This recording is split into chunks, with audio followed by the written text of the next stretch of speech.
నమస్తే. ఈరోజు సిద్ధమంటూ సభలు పెడుతున్నారు జగన్మోహన్ రెడ్డి గారు. మరి ఎక్కడ చూసినా సరే కేసీఆర్ నాని గారు మొన్న సభలో బెంగళూరు సభలో పాల్గొని ఆయన రాజధాని మీద చాలా ఆరోపణలు చేస్తున్నారు. గత ప్రభుత్వంలో చంద్రబాబు నాయుడు రాజధాని ఒక రియల్ ఎస్టేట్ వ్యాపారంలో వాడుకున్నాడు నాకు తెలుసు అని చెప్పేసి ఆయన మాట్లాడడం కానీ చంద్రబాబు నాయుడు పచ్చి మోసగాడు అని చెప్పి ఇన్ని ఆరోపణలు చేస్తున్నారు. మీరు దానికి ఏం సమాధానం చెప్తారు? ఇప్పుడు కేసీఆర్ నాని ఈ మధ్య కదా వైసీపీలోకి చేరింది.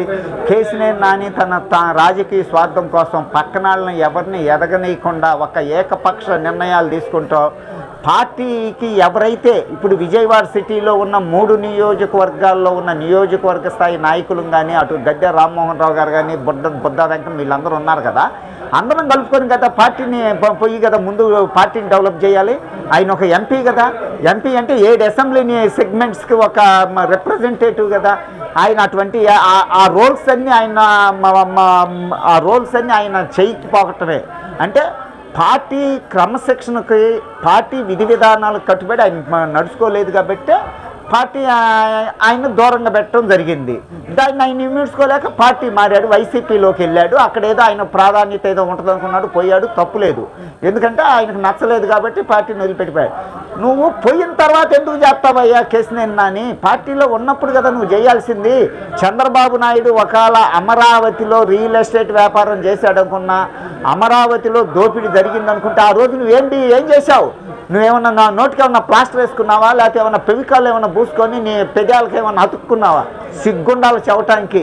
అంటే ఏ రోటికాడ పాట పాడే నాయకులు ఆ రోటికాడ పాడుతుంటే వాళ్ళని గురించి ఇవాళ ప్రజలు ఆలోచించాల్సిన పని ఏమి లేదు. కేసీఆర్ నాని గురించి దాని గురించి ఆలోచించాల్సిన పని అయితే లేదండి.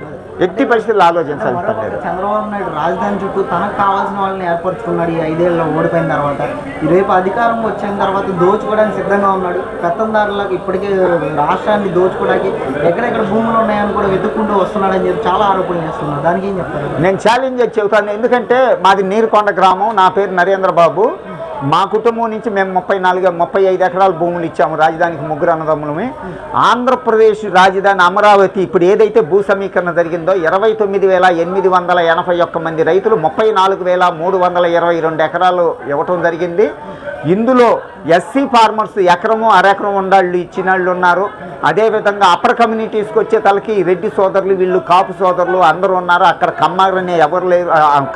కమ్మ సామాజిక వర్గం ఒకటే లేదు.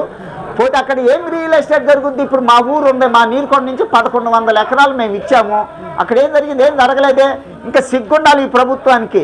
చంద్రబాబు నాయుడు అక్కడ ఎస్ఆర్ఎం యూనివర్సిటీ కానీ, విట్టి యూనివర్సిటీ కానీ, ఇటు వచ్చే తలక Amrita university, 3 international standards universities, private universities వచ్చినాయి. చంద్రబాబు నాయుడు యొక్క విజనరీని యాక్సెప్ట్ చేసి ఆ యూనివర్సిటీ గోడల మీద అమరావతిని రాసుకుంటానికి ఆస్కారం ఇవ్వటంలో ఈ దౌర్భాగ్యుడు వాళ్ళ బ్లాక్మెయిల్ చేసి ఆ మేనేజ్మెంట్ని బెదిరించి ఎవరైతే హెడ్ ఆఫ్ ది ఇన్స్టిట్యూషన్స్ ఉన్నారో వాళ్ళని బెదిరించి భయభ్రాంతులకు గురి చేస్తే అమరావతి అని రాయటంలా మా ఊళ్ళోకి నేను వెళ్ళేటప్పుడు ఎస్ఆర్ఎం ఆంధ్రప్రదేశ్ అని ఉంటుంది. లొకేషన్ ఎక్కడుంది? అది ఎస్ఆర్ఎం ఆంధ్రప్రదేశ్ అంటే ఏంటి?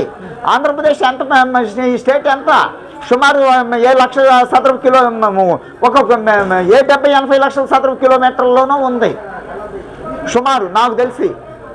అక్కడ ఏంటి అమరావతిలో ఎవరు చేసింది? మీరా విధ్వంసం బాబు గారు చేశాడా? ఇప్పుడు అమరావతిలో ఉన్న నిర్మాణ సామాగ్రి మొత్తాన్ని దోపిడీ చేసింది ఎవరు? మీ హయాంలోనేగా. చంద్రబాబు నాయుడు ఎక్కడ చేశాడు? అసలు మీరు ఎందుకు పట్టుకోలేదు? అక్కడ ఉన్న బాపట్ల ఎంపీ ఉన్నాడు ఆయన సురేష్. మరి ఆయన ఆధ్వర్యంలో కానీ ఎంత దోపిడీ జరుగుతుంది? ఏం చేస్తున్నారు మీరంతా?